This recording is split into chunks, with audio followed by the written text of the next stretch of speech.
बात करेंगे कन्या लगन वालों के लिए अभी जो सितंबर का महीना आ रहा है ये किस प्रकार से रहेगा। देखिए कन्या लगन की ये कुंडली आप अभी स्क्रीन पे देख पा रहे हैं, ये सितंबर के हिसाब से ही बनाई हुई है। फिर भी हो सकता है कि ग्रहों की जो गोचरीय व्यवस्था है उसके बदलने के कारण कुछ ग्रहों की व्यवस्था में परिवर्तन आ सकते हैं। तो सबसे पहले हम गोचर को देख लेते हैं, उसके बाद कुंडली की जो प्लेसमेंट है उसके हिसाब से आगे बढ़ेंगे और बताएंगे कि आपको क्या क्या रिजल्ट मिल सकते हैं इस मंथ में। देखिए सबसे पहले तो हम सूर्य को देखते हैं। सूर्य 17 सितंबर तक सिंह राशि में गोचर करने वाले हैं, इसके बाद इनका गोचर कन्या में होगा। बुध अभी सिंह राशि में वक्री चल रहे हैं, शुक्र कर्क में वक्री रहेंगे इस मंथ में, मंगल कन्या राशि में ही रहेंगे। गुरु 4 सितंबर से मेष राशि में वक्री हो जाएंगे, जो कि बहुत ही इंपॉर्टेंट होगा। शनि कुंभ राशि में वक्री हो रहे हैं अभी, और वक्री ही रहेंगे इस मंथ में भी। चंद्रमा 1 सितंबर को मीन राशि में गोचर करते हुए आप लोगों को दिखेंगे। राहु मेष राशि में गोचर कर रहे हैं और केतु तुला में गोचर कर रहे हैं। तो ये गोचरीय स्थितियां हैं। इसके बाद अब हम देखेंगे आपको इस गोचर के क्या क्या रिजल्ट मिल सकते हैं।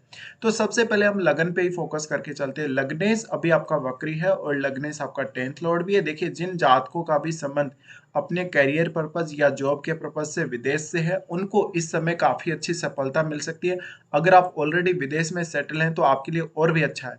अगर आप अभी सेटल होने का सोच रहे हैं तो अभी, क्योंकि वक्री चल रहे हैं बुध, तो उस वजह से थोड़ा बहुत प्लानिंग पे ध्यान दीजिएगा। अगर आपकी प्लानिंग सही नहीं है या कुछ और आपको चेंजेस करने हैं, या कब आपको पीआर वगैरह के लिए ट्राई करना है, ये सब अभी आप अच्छे से प्लान कीजिए। आपके पास जब तक बुध वक्री रहेंगे तब तक एक अच्छा प्लानिंग का मौका है।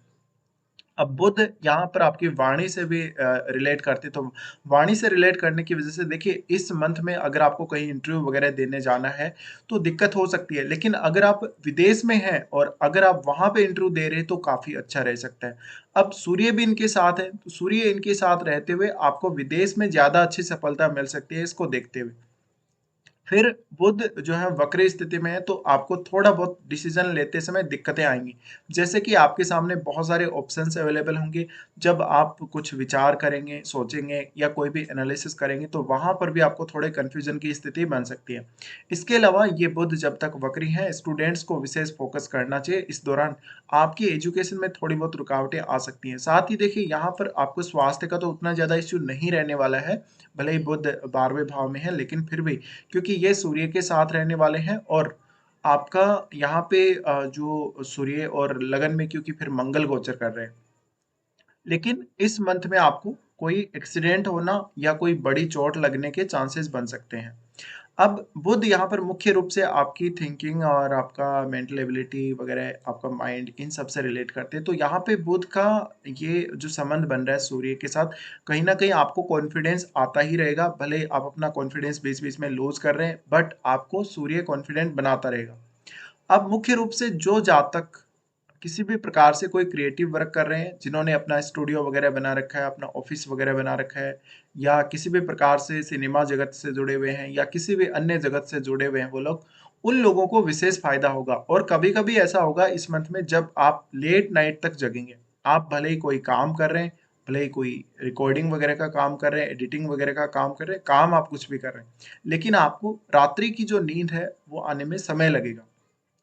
अब हम आगे बढ़ जाते हैं यहाँ से और बात करते हैं यहाँ पे शुक्र की। शुक्र का गोचर देखिए आप लोग, शुक्र लाभ स्थान में है और वक्री है, और 9th लॉर्ड बनते हैं, आपके 2nd लॉर्ड भी ये बनते हैं। तो आपका पैसा कहीं भी अटका हुआ है, अगर अब तक पैसा कहीं अटक गया है, स्टॉक मार्केट में लगाया है या कहीं भी आपने पैसा इन्वेस्ट किया है, थोड़ा सा वेट कीजिएगा, आपको थोड़ा सा समय लगेगा पैसा हाथ आने में।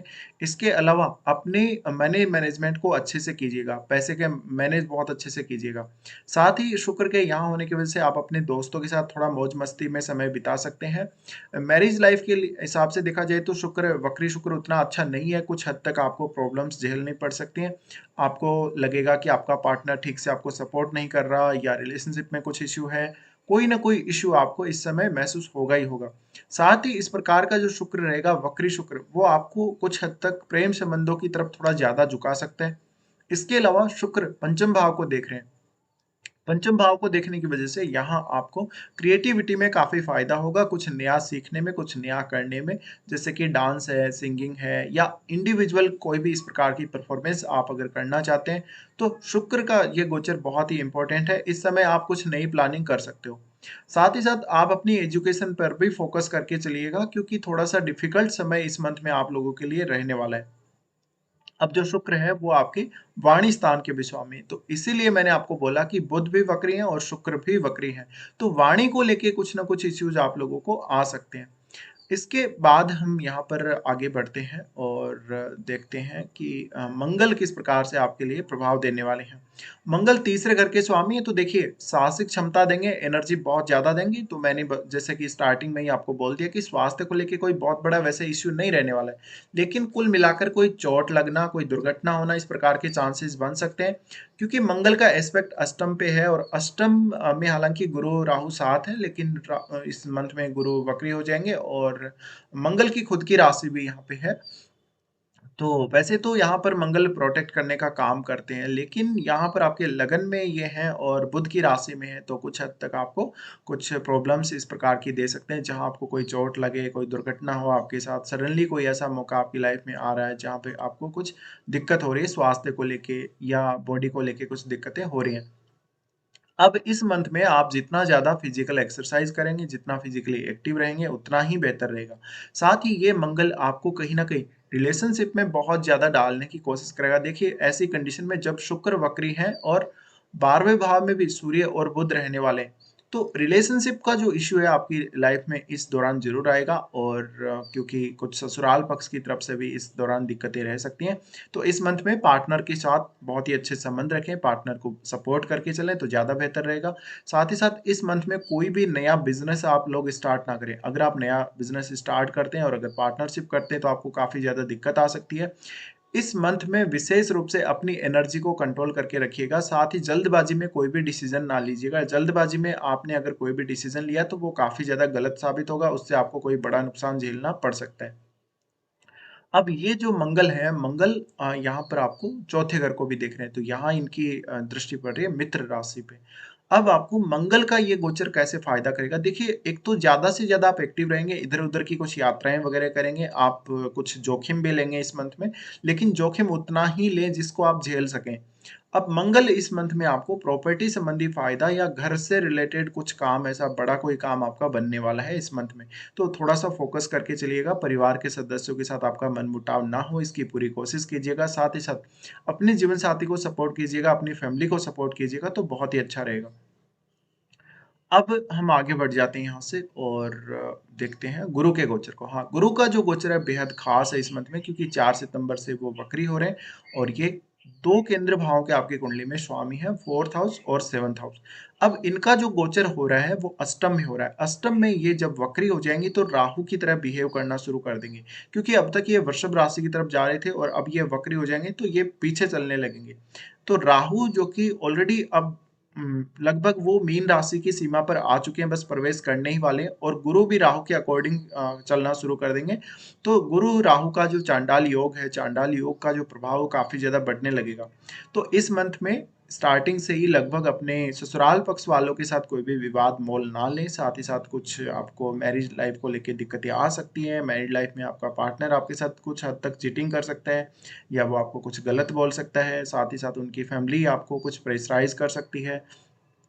तो ये सब मामले सामने आ सकते हैं। अब जीवन साथी की जो सेहत है, उसको लेकर भी स्थिति उतनी अच्छी नहीं दिखती। तो जब तक गुरु रेट्रो रहने वाले हैं यानी लगभग इस साल के एंड तक और राहु फिर आपके इधर आ जाएँगे, मीन राशि में आ जाएँगे, सप्तम में आ जाएँगे, तो ये साल लगभग 4 सितंबर के बाद से मैरिड लाइफ के इश्यू बहुत ज़्यादा आप लोगों को आने ही वाले हैं। तो इन सब पे आपको फोकस रखना चाहिए।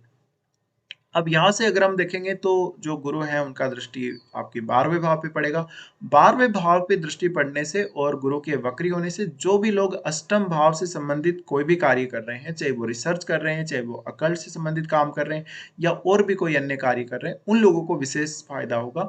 आपने कहीं बहुत लंबे समय से इन्वेस्टमेंट कर रखी है, उससे आपको फायदा होगा, आपको शेयर मार्केट वगैरह से फायदा होगा, आप अपने फाइनेंसेस को कुछ हद तक अच्छे से मेंटेन कर पाने में सफल होंगे। लेकिन फिर भी आपको एक इच्छा पैसे को लेके, धन को लेके लगे रहेगी कि आपके पास पैसा बहुत कम है, आपको पैसा और कमाना चाहिए या पैसा कहीं न कहीं से और आना चाहिए, कुछ एक्स्ट्रा इनकम सोर्स होना चाहिए। इस प्रकार की इच्छाएँ आप लोगों में डेवलप होंगी। अब गुरु यहाँ पर देख रहे हैं सेकंड हाउस को। सेकंड हाउस को जब ये वक्री होके देख रहे हैं और यहाँ जब केतु गोचर कर रहे हैं, तो फैमिली के साथ भी आप विवाद ना करें, फैमिली के साथ आप बना के चलें, अपनी फैमिली को पूरी केयर प्रदान करें। इसके बाद गुरु का एस्पेक्ट क्योंकि फोर्थ पे भी है, फोर्थ पे होने की वजह से माताजी की सेहत के लिए ये अच्छी स्थिति नहीं रहेगी आप लोगों के लिए। तो ये आपको देखना पड़ेगा। इसके बाद हम बात करते हैं शनि की। शनि देखिए पंचमेश और छठे घर के स्वामी होकर अभी वक्री चल रहे हैं छठे घर में। अब जब शनि वक्री चल रहे हैं तो वैसे तो कोई दिक्कत नहीं आनी आपको, जैसे आपका नॉर्मली रूटीन चल रहा है वैसे चलेगा। लेकिन कार्यस्थल पर कुछ जिम्मेदारियां एक्स्ट्रा बढ़ सकती हैं, जिससे आप परेशान हो सकते हैं। आपको जितना आपकी क्वालिफिकेशन है या जितना आप काम कर रहे हैं रेगुलर, उतना सैलरी ना मिले ऐसा हो सकता है, लेकिन आपके ऊपर जो जिम्मेदारियों का बोझ है वो कुछ एक्स्ट्रा डाल दिया जाए, ऐसा पॉसिबल होगा। अब शनि जो है, शनि देखिए अब पंचमेश भी है, तो संतान को लेके इश्यू होगा, एजुकेशन को लेके इश्यू होगा, कुछ नया सीखना चाहते हो तो इश्यू होगा। साथ ही आप किसी लीगल मैटर में फंसे हुए हैं तो ये समय आपके लिए काफ़ी उपयुक्त है, आप लीगल मैटर से बच सकते हैं, वहाँ से निकल सकते हैं। तो अपना डेली लाइफ पे ज़्यादा से ज़्यादा फोकस कीजिएगा इस मंथ में, क्योंकि लगन में मंगल और इधर छठे घर में शनि, तो काफ़ी एक्टिव तो आप रहने वाले हैं, लेकिन आप काम कौन-सा करेंगे?